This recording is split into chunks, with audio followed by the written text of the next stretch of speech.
Hi, everyone, and welcome to the Prodcast channel where we talk about product management, career in tech, and immigration to the US. My name is Anna Naumova, and as a former product manager at Apple and also an immigrant, I'm excited to share my knowledge and insight with you. By now, you might have heard of the term employee company culture fit and even experienced the culture fit interview. But why is culture fit important for both candidates and companies?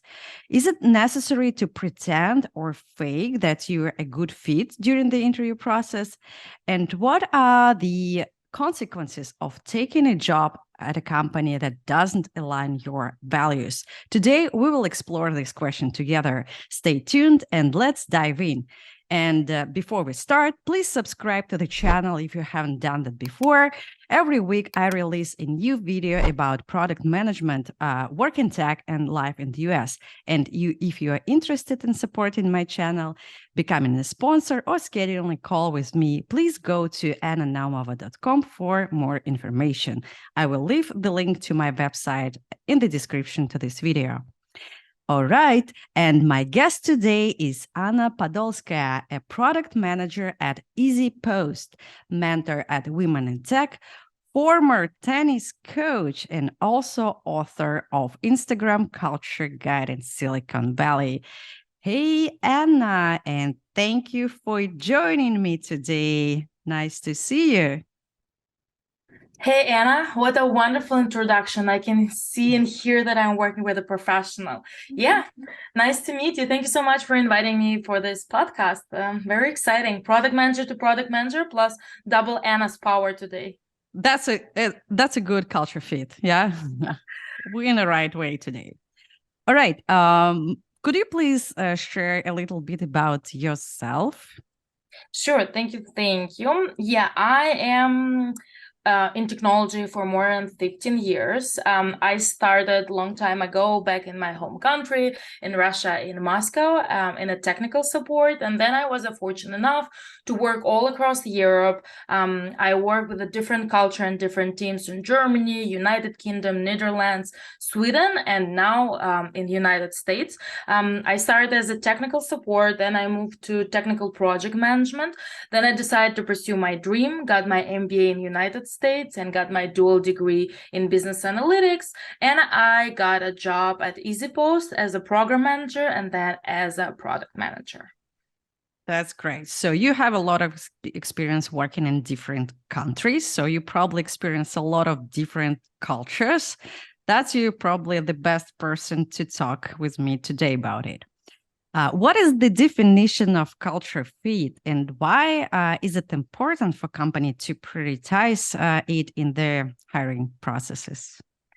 Yeah, if we will, first what we will do, what everyone will do is Google, what's the culture fit? It will be the concept of screening potential candidates to determine what type of culture impact they will have on the organization. Am I agree with that? Partially, yes. But before checking cultural fit during the interview process, we need to understand our cultural fit in the place where we are. Like if we change the country, if we change the city, if we change the industry, are we able to handle a small talk, what we did with you in the beginning, have some little joke or something like that. We need to understand if we know what's the cultural difference in the local place, what people are talking about, movies, meetups, or maybe volunteering work, and what people are usually have a different circles. Like for example, in LA, it's more about movie. In San Francisco, it's technology. Chicago, it's usually insurance and finance. New York, need to know those cultural aspects even before you jump into the interview inside the companies. Okay, so but why it's important? Why companies actually need this culture fit, and why it's important for candidates as well? Yeah, I think we need to understand if we have two similar candidates with a similar skill set, in the end of the day, there's really easy test called coffee test. Like if you are a person, interview panelists will go for coffee with, right? That's why it's important. It's important to understand how you will communicate and collaborate with the different team members. Cultural fit right now, I think it became a thing maybe in the last 10 years, when people understand that there's a lot of very high skilled people, but there could be very popular high word toxic, have like making a toxic environment, and that's what make team is not productive and not happy. And that's why people leaving not because of the salary, people leaving because of other people. Yeah, that's definitely agree, and that's like makes a lot of sense for company to actually check this culture fit to as a long-term strategy of hiring. That they don't even need people with great skills like technical skills. They also need people who can collaborate and communicate in the long-term perspective in this company. Yeah, absolutely agree with you. But how do companies define and measure this culture fit? That's a very good question. We have with you usually two type of the culture fit interviews. One is the first one during the screening, when HR or recruiting team trying to understand if you are the same person as the one in LinkedIn profile or the one in the resume you sent, right? They're trying to understand, do you remember your story? That's where storytelling entering the chat.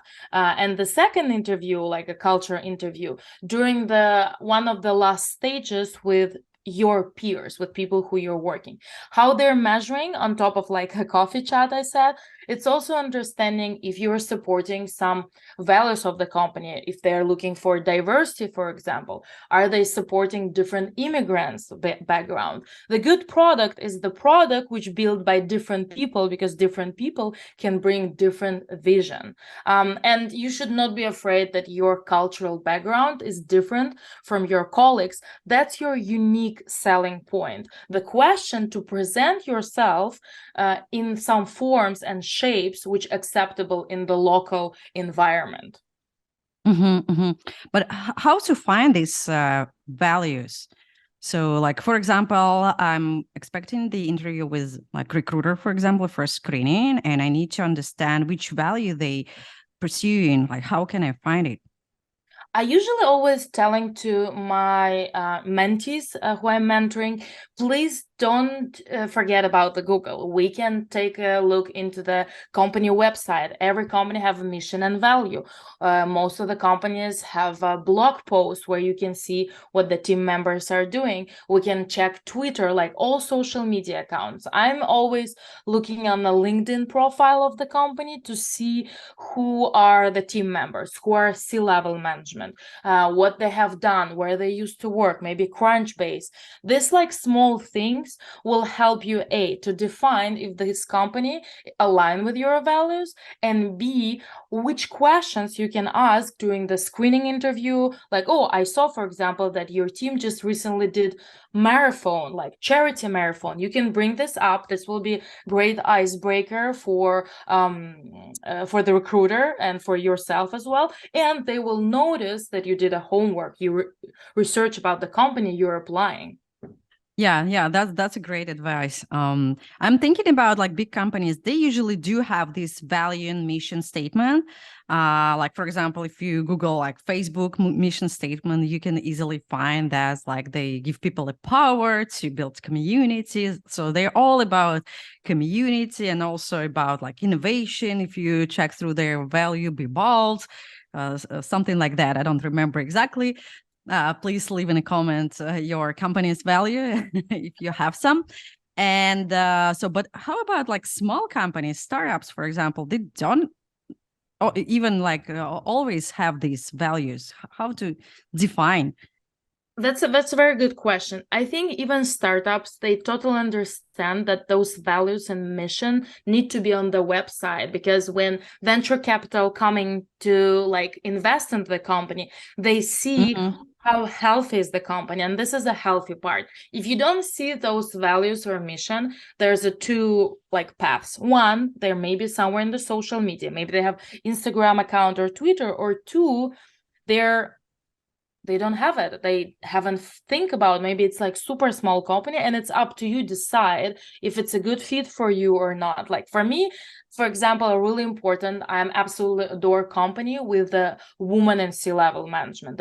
I love where a woman is CTO or a woman is co-founder or one of like a top level. Why? Because I know this will bring different views on the product and different decisions. Yeah, I agree with you. And about like startups, you can go to Crunchbase as well and check there. So some information you can find on Crunchbase, or yeah, definitely Google. Okay. Okay. So let's talk about interviews. So we talk about like coffee and meeting with peers. And is it any like specific culture fit interview? And what are some common questions asked during this type of interview? Yeah, that's a good one.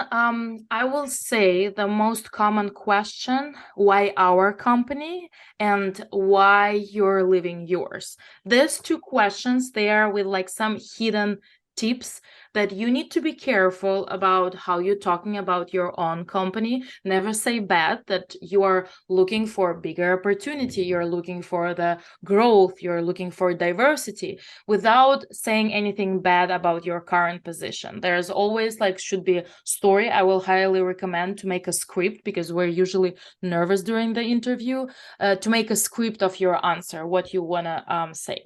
Then question why our company. That's where your game started, and you're showing that you did the homework. You're mentioning everything about the product, everything about the team, like example that one of the companies making a really big event for women in San Francisco, and during the interview process you can bring up like, oh, I know that you are the one of the supporter some Women International Day. I saw your booth there. This is a really good like culture fit, that you notice the company even before you apply to this company. Cultural fit interviews, if it's in the beginning, they're usually very obvious. When cultural fit interview down to the process, they're like a little bit more tricky. It's all about how you, for example, working with a difficult situation. That's our favorite question. You should Behavioral questions, right? behavioral questions, You're correct? talking Behavioral about questions. behavioral questions. Yeah, Okay. like how you handling difficult situation. You never should bring up that you do not agree with some business stakeholder or the C-level management. You are in the position to say that probably they know more than I do, like they have some background, they have some context which I'm not aware, or maybe this is a strategic project and I have like a less information. My main goal to learn more why we want to pursue this project and try out this project and learn. If we succeed, perfect. If not, let's learn from our mistakes and apply what we can do better as a next project or the next step. So, for example, if the company's values, for example, they need people who take responsibilities and make like decision actions, they can ask question like, "Tell me about a time you, I don't know, lead your team, for example, or manage the difficult situation at your previous work." So something about the past, and then they learn about how did you actually manage this situation. Did you take any action? Did you take responsibilities? How did you, I don't know, communicate with your peers?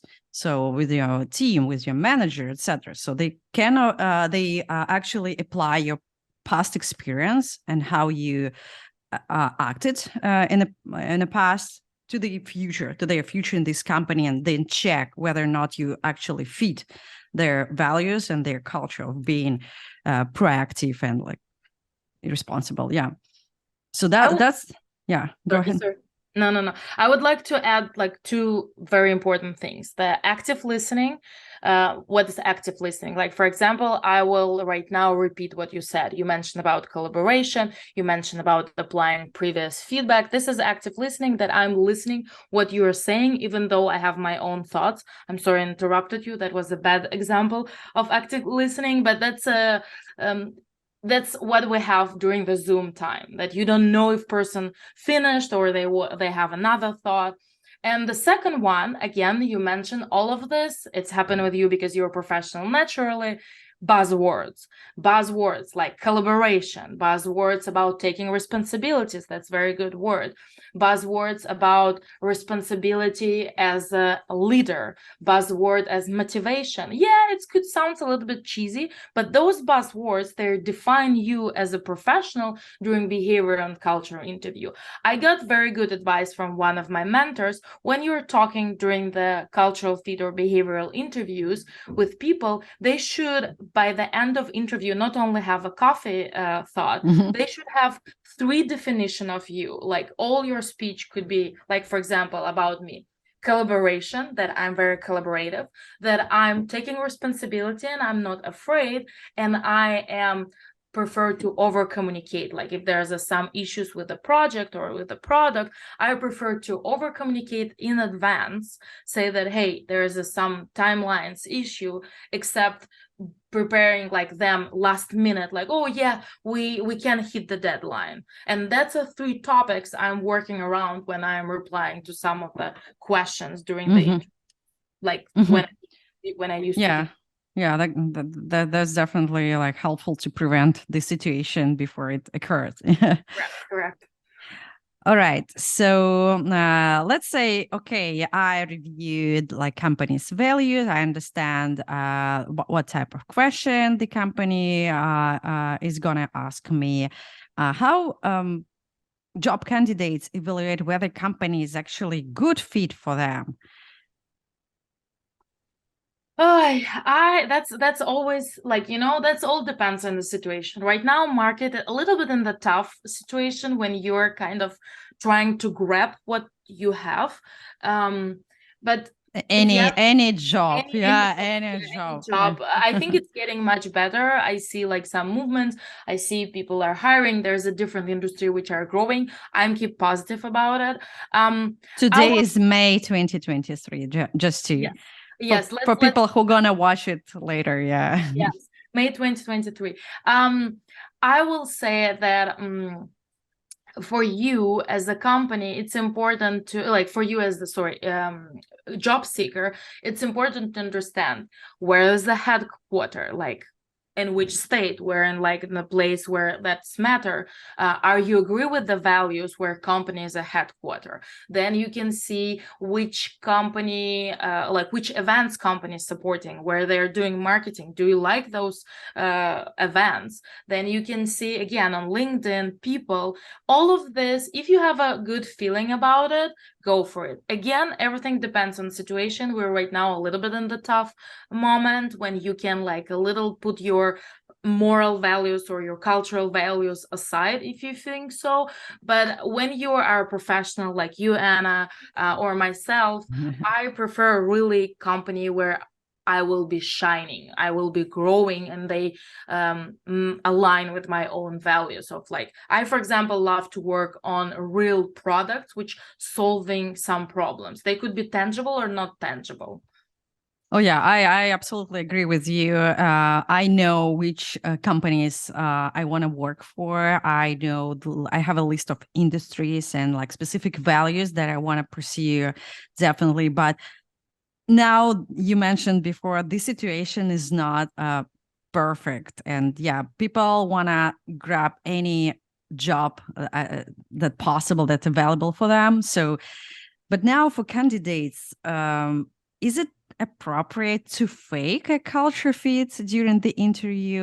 And if so, what is potential consequences of doing so? Yeah, we all know, heard, or saw this TED talk about fake it till you make it. I'm agree at certain point again about it, but still I prefer not to fake my personality. Like, for example, I'm very passionate person, I'm very active person, I'm positive. And if the company is very strict, they, for example, we have some company in Silicon Valley which are not allowed any public speaking due to the type of the work they're doing. There's a lot of intellectual property, and you probably know which company I'm talking about. Yes. For example, now I can speak. Yeah, yes, now you can speak. That's it. Let's see who is Anna, ex-product manager, where she's. For me, for example, it's very hard because I know that I like to participate in the different conferences. That's why, even though I'm absolutely love product, I need to define for myself, am I ready if they will ask me what I'm doing outside of the job or not? About fake it, I will not say it's fake it. It's about to shaping the way how you are pursuing your speech, because we have a different cultural background. We are with you from Eastern European cultural background. We could be too straightforward. We could be not smiling enough according to but I think we adjusted a lot because we see the value in this. Like, I love smiling. I think I'm over smiling for my regular peers. Me too. Me too. Yes, you have a pink hair. I have a purple nails. Like, we're all about the colors. It's not very typical for our cultural background, and that's where I'm not faking. That's who am I. But I remember very clearly the moment when I came for a lunch break with my colleagues, and for 1 hour I was completely silent because I do not understand what they're talking about. I understand these words, but I don't understand context. I don't understand. They're talking about movies. They're talking about some computer games or some festivals. And I just I moved recently. I finished my MBA. I didn't explore all of this. I was broke student. That's why it's not about faking it. It's about shaping and adjusting in the right amount without forgetting who you are as a personality. Maybe you're an introvert and you the position is sales, and it's very hard for introverts to work as the sales, but a lot of sales are actually introverts with the side of extrovert. That's where you can also share, yes, I'm in general introverted, but I understand that I need to do my goal, my KPI, and extrovert turning on. So you feel that it's appropriate to kind of adjust your values a little bit to just get this job, right? Like, for example, I'm not conservative, but sometimes I apply for banks or healthcare industry, and they're pretty conservative in their values, like companies' values. But I feel that I'm not a good culture fit for them. But still, I want this job. For example, I like this company and I want to be I wear, I don't know, shorts. I have a ponytail instead of my pink hair, something like that. I try to adjust my appearance. I try to adjust the way I can speak to be a little bit more kind of conservative to fit this company. But I think you should understand what's the level, right? If they're asking you to be, for example, in the uniform, are you okay with that? Are you will you be comfortable with this? And I think down the way during the interview process, when all those cultural aspects of the company will get added by the final interview, you understand okay, the company is okay, a product I like, but there's so many restrictions. They will ask to change color of your hair. I'm not sure that I will okay with that. I'm not sure that I want to have a uniform, but some people are okay. There's a lot of people in the bank, they looks perfectly in uniform. I'm not a fan of it.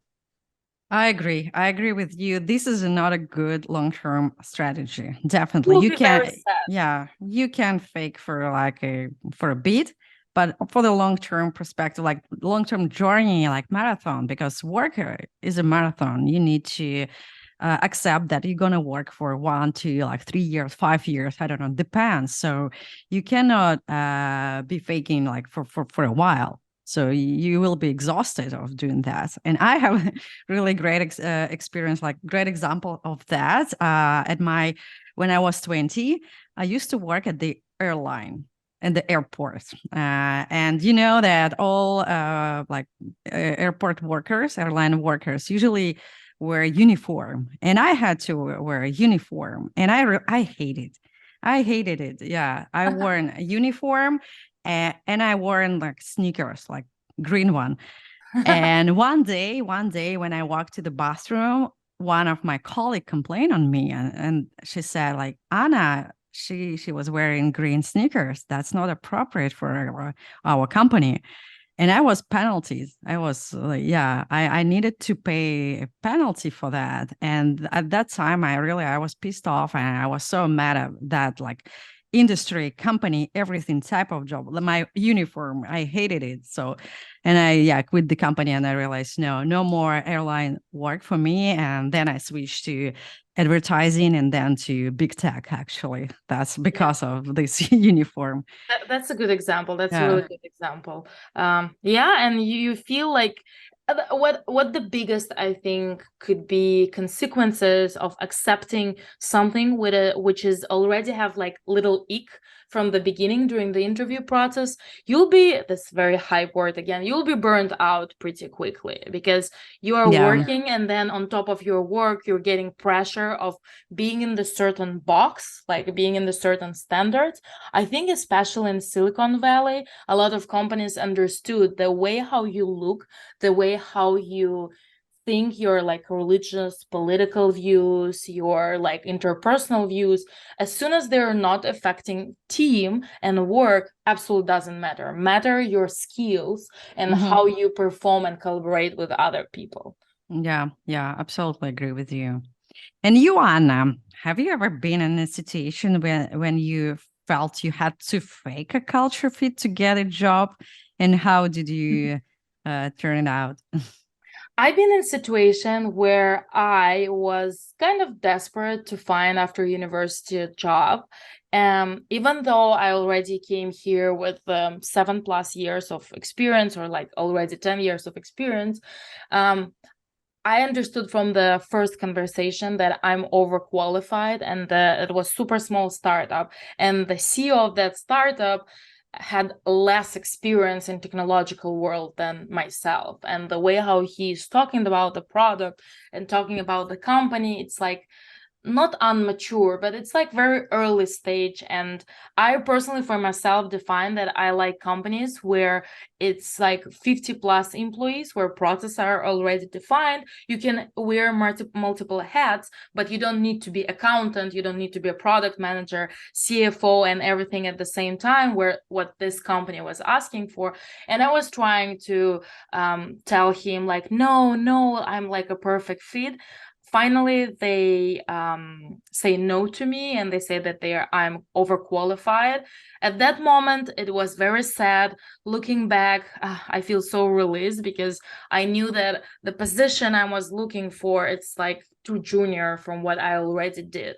Again, where right now in the economical situation, there's a lot of people who are looking for a job. It could be a little bit cocky for me to say, oh my God, I'm overqualified. But always take this feedback as little +1 into your own self-confidence. Like, hey, you're a really good specialist, you're a really good professional. People hear that you will be bored pretty soon in this position. Yeah, that's true. I feel you, because I always was in this similar position, a situation when I was disqualified 4 years ago. I was also desperate of finding a job. I spent a lot of time looking for a new job. And also, I was rejected because I was overqualified. I was so upset of that. Like, how?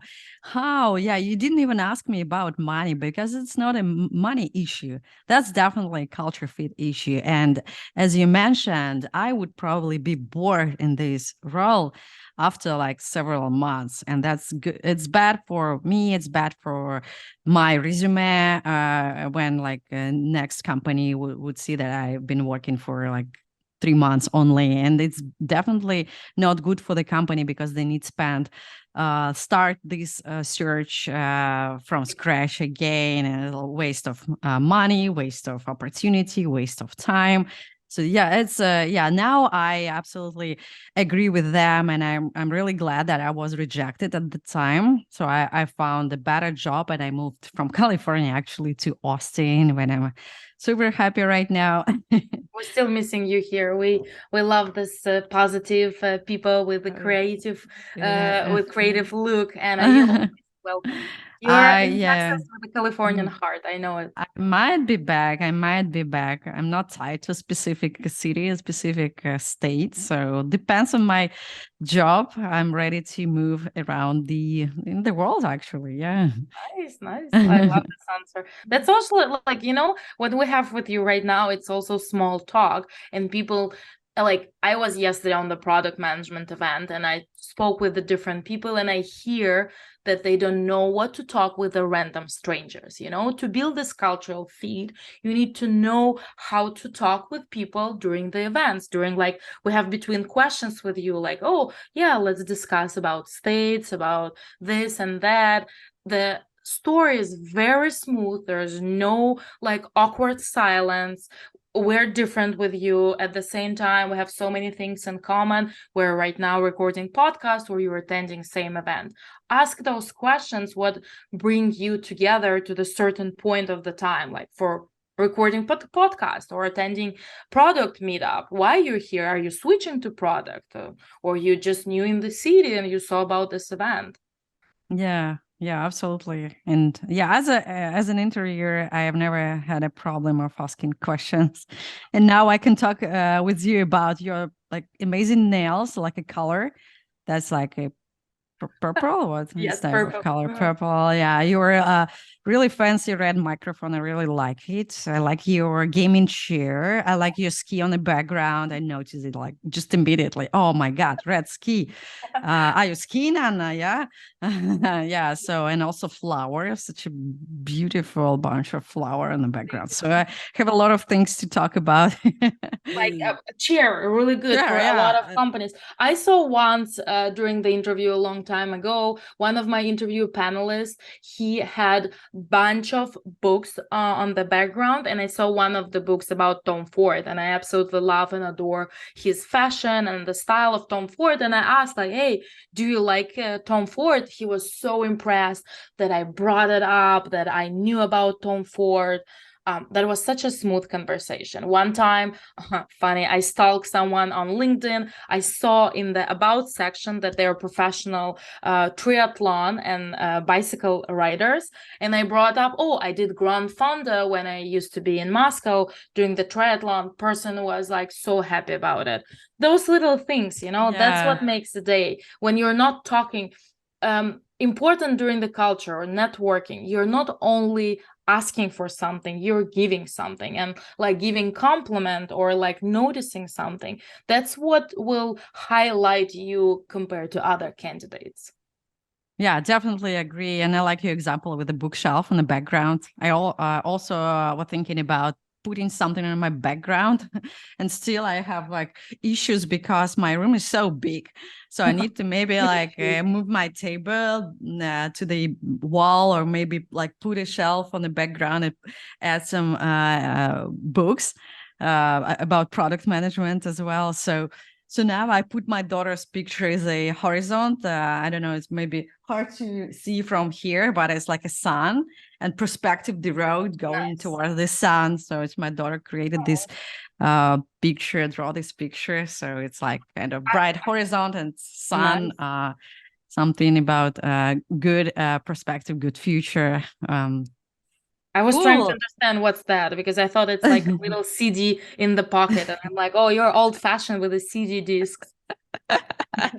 Yeah, it's super tiny. Yeah, but it's a road. Yeah, it's a black asphalt, I can say, and a green grass and sun. Yeah, yellow sun. Cool, Anna. Okay, so let's talk about employees who don't fit the company culture. Let's say, okay, I faked on the interview and I got a job, but how can employees who don't fit the company culture can thrive and success within an organization? I always saying to all my mentees, it's about observing. Like there's no need to immediately speak up. Take some time to observe dynamics inside the company, how people talking, what they're discussing, right? Right now with the Zooms and like with the Google Hangouts, when we're in the more digital world, it's a little bit more difficult. But it's getting back that people start going to the office, or they have little offsites, right? Look at what people are discussing, look at what they're interested about. For example, I remember in the United Kingdom during the lunch, people do not like discuss anything outside of work. For me, it was really hard. At that moment, I understood that this is a little bit difficult culture for me when people are even not resting during the lunch. I want to discuss during the lunch that, like, for example, like Anna, she runs some marathons. That's what I want to discuss. Or I was on the Women in Tech events. That's what I want. I don't want to talk again about the product. And that's for me was a sign that, like, for example, this team is not exactly my fit.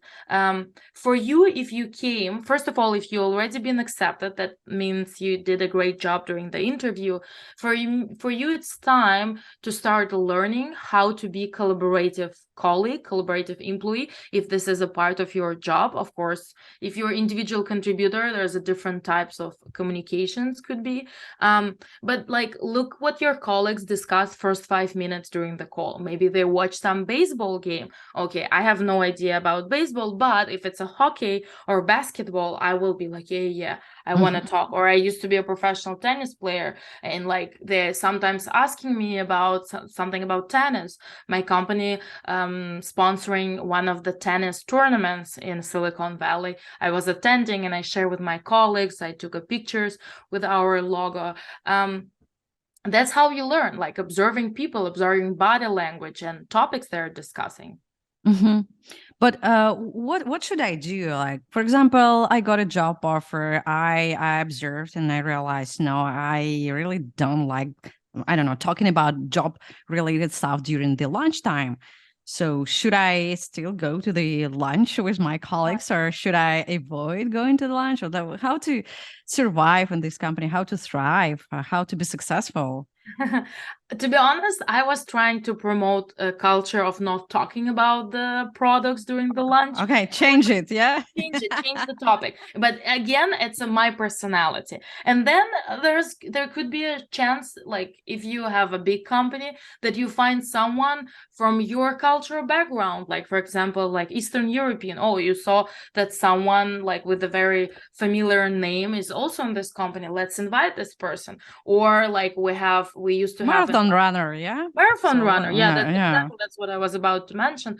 Marathon runners. I have a team of employees who were marathon runners in my previous company. It's a huge company, and we did like together marathons with the t-shirts of our company. Yeah, again, don't overstep yourself if you don't feel super comfortable to talk with people. You probably have life outside of the work, but it's not bad to build those connections and to learn more, because for your next opportunity you will be more familiar of how to make this small talk with people. Yeah, I agree. So you try to adjust, yeah, try to maybe find like a different group of people to communicate with. Yeah, but if you really feel awkward in this culture, yeah, you probably should leave. I think so. Yeah, if this company culture doesn't fit you at all, so yeah, don't torture yourself. Exactly, and like be comfortable with like I am always putting for myself list of what I'm okay to compromise and what's not. Yeah. Right, like there's some rules or some laws which I'm not okay to compromise, and it's very hard for me to accept. And I just like keep it to myself, like, okay, noted. For the next gig, for the next job, I will like pay attention for this. Yeah. And yeah, that's like Apple is a great example of the culture that's maybe not a good fit for me, because they don't allow to speak publicly. And I've never spoke about Apple. I've never noticed mention Apple when I worked there.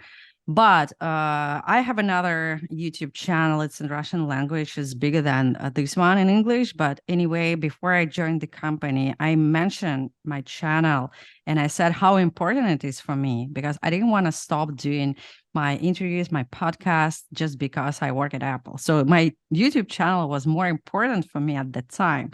So it's definitely like if they hadn't agreed with me, like accepted my rules, yeah, I would have not been like able to work with them. So that's my requirements to That's a get very this good job. point Yeah. you yeah, that's a very good point you brought. If there's something like some values which are like really important for you, I will highly recommend to bring this to HR manager or to like hiring manager. Think about how to shape correctly because Yeah. again, this is our cultural difference that we're too straightforward. Like, I need my channel. That's it. Mm-hmm. No, like you should ask in the very nice way, like how you feel. Will you be comfortable that I will continue working on ABCD? It will not affecting my working time at my main job. Yes. It's all about the shape, how you present something. But Y- and same by the way with vacations. Like a lot of people afraid during the interview process to bring vacations, that there's upcoming vacation they have for 2 weeks. I prefer candidates to tell me that they have a vacation in advance and not like just bring mm-hmm. it the day before vacation. Oh, by the way, I started 2 weeks ago and now I have a 2 or 3 weeks honeymoon vacation. I'm like, why you haven't spoke about this during the interview process? Oh, they were afraid. Yeah. Yeah, you should Yeah. not. I think like most of the company totally understand it's a life. There could be something, and this is also cultural fit to ask carefully, like, hey, let's think about how to like I want everyone to know that this is planned for a long time, especially in Yeah. US. People are very, very conscious about having vacations at a certain time of Mm-hmm. the year. It's matching with school, right? Yes, You yeah. And know. like family events. Yeah, it's very important. Okay, Anna, you lived in multiple countries and work in multiple cultures. What are some common culture misunderstandings that can occur during the hiring process, and how can they be avoided? Let's talk If about, yeah, my favorite topic, culture misunderstanding. Yay. Oh, I have a very funny story when I wrote email to my partners in United Kingdom and I put a lot of exclamation points. Like I was happy, like, hey guys, we're almost done with this project and like faster than the deadline. It was like probably two exclamation points in my email. And next day I got feedback from my manager that one of the partners sent her copy of my email and said that Anna is too enthusiastic and she used too many exclamation points. Please explain to her that this is not in the British culture. Next time, I decided to adjust myself, and I was presenting during the on-site meeting. I was like completely poker face, not expressing myself. That those same partners asked one of my colleagues if Anna upset with us or something is happening. She's not energetic. She's not happy as usual. What's going on? Like they were shocked that from exclamation points, it's going to the like complete poker face. And I taught them a lesson. Like you guys ask me no exclamation points, you're getting like poker face. And we found like a middle ground, not more than one exclamation point in the email, and like some facial expressions during the meetings. I will say I think that's just like a problematic partner because he complained about like everything. It seemed that there is a person who likes to complain. Just there, that's what I'm understanding. Yeah. that's happened sometimes. I think the very common stereotypes I notice all the time when you are asking questions someone from Eastern European culture, again, that's a good example, we're pretty often replying with no.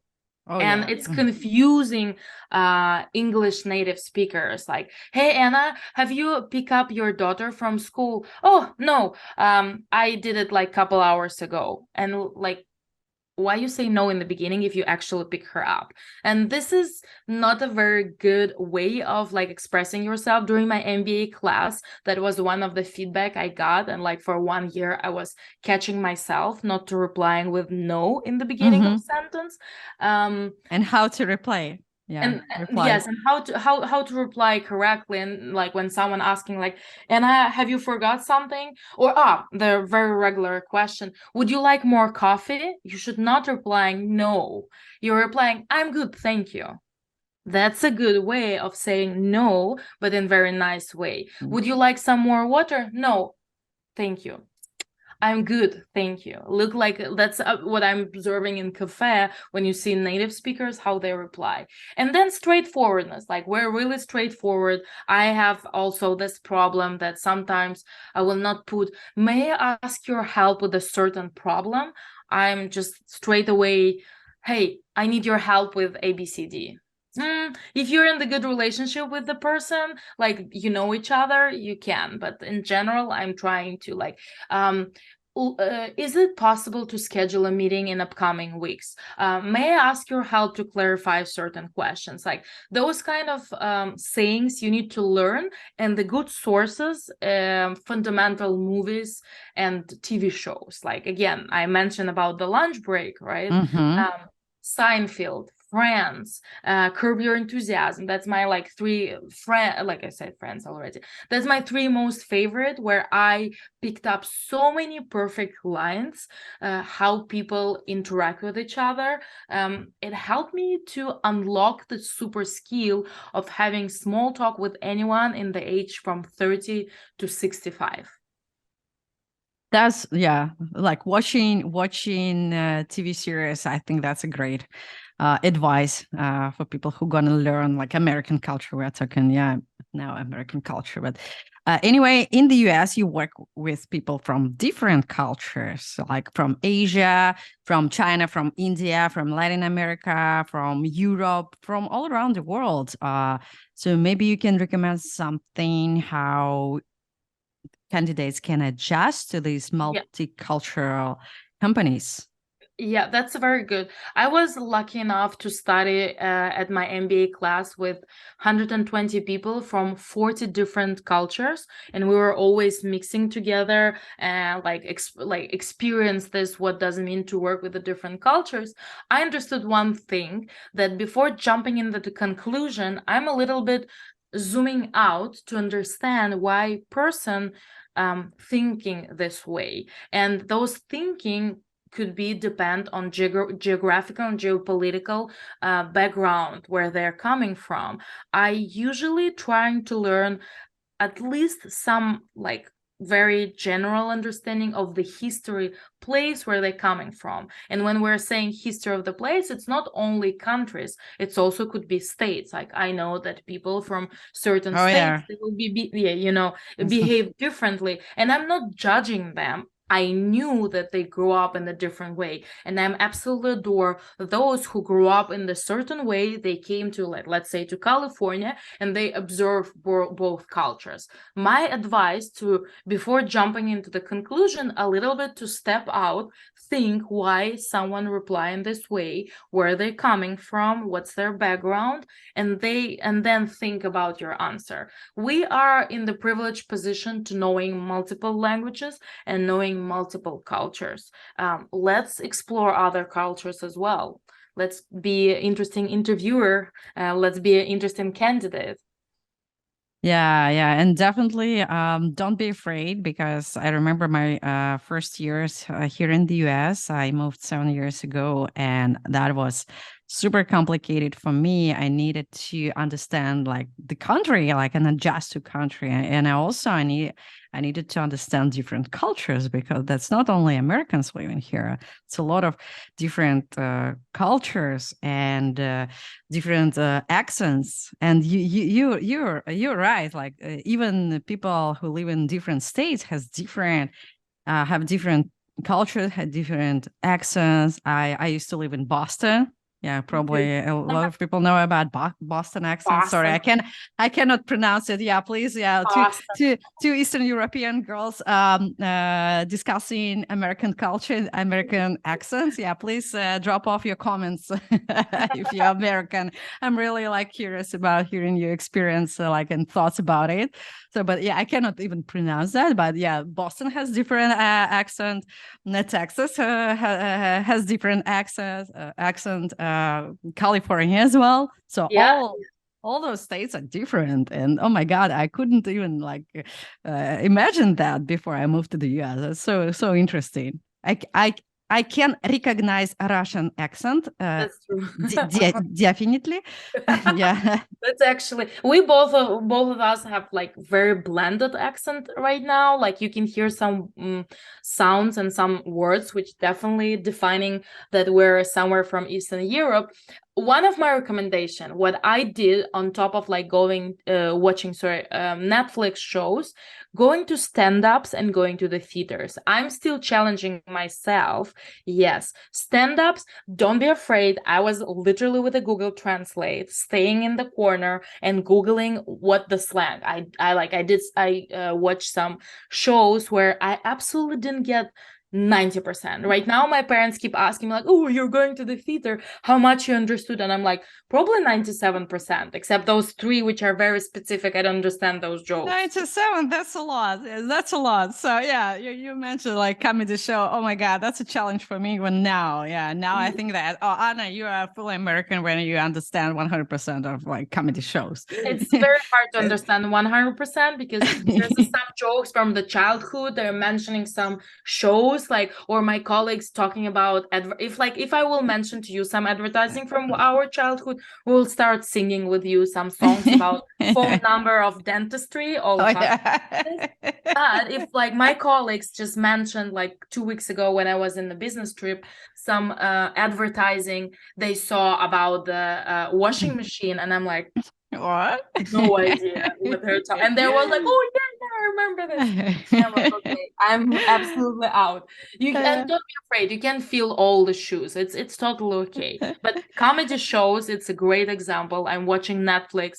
I will tell you, Netflix have a subtitles, but if I'm going in the real life, it's a whole challenge. I'm like fully committed there. I'm listening to understand what's happening. Oh yeah. Going to comedy shows is even now it's challenging for me. And I remember like the time when all room were laughing, like all people were laughing, and I'm just like sitting with poker face, like feel stupid.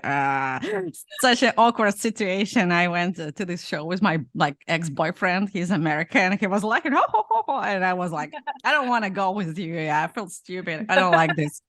This is not funny. Yeah. I was once when I asked my American friends, like there was some joke, and the one main word I didn't get because again it was some historical reference of some show from the childhood. They explained to me, all crowd already stopped, and I started laughing.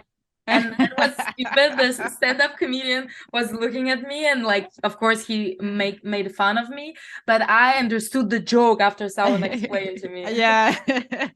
Okay. Yeah, Anna, we need to create our own comedy show. So if you want us, Anna and Anna, two Annas, to create our comedy show, please drop off the comments. All right. Yeah, stand up to Anna's.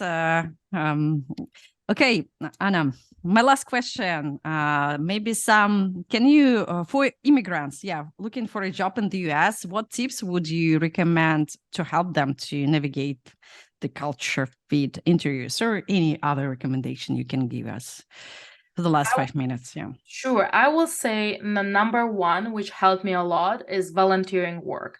I subscribe to a lot of conferences in San Francisco to be a volunteer, to get A, free access, B, food, and C, the most important, even I mentioned it's the third, communication with people, knowing speakers before everyone else, being on the backstage, see what's happening, communicating with people. It's helped me so much with like opening up, being ready for the new environment.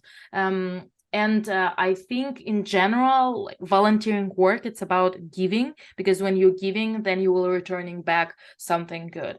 Volunteering for immigrants, for sure. If I know that it's a little bit like being more comfortable, join some your local Facebook groups where people, like we have very big Russian speaking group for women in Silicon Valley, where we support each other doing some mentoring work. Find some free mentorships where people trying to uplift other people. Find the circles by interest, like Anna, you're a runner. I'm going for boxing. I'm absolutely love it. I met one of my best friends there. So much positive energy. Explore the city. There's a lot of free stuff where you don't need to pay for anything. Like in California, everyone like to hike. There's so many hiking circles for free. Join them. We have a big community of founders, runners. They're running together. They like talking after the run about their startups. This is so cool. They're not paying anything for like just talking. US is a country of opportunities. I love it. Such a great hints for people who just move into the US and looking for a way how to adjust, like, and learn about culture.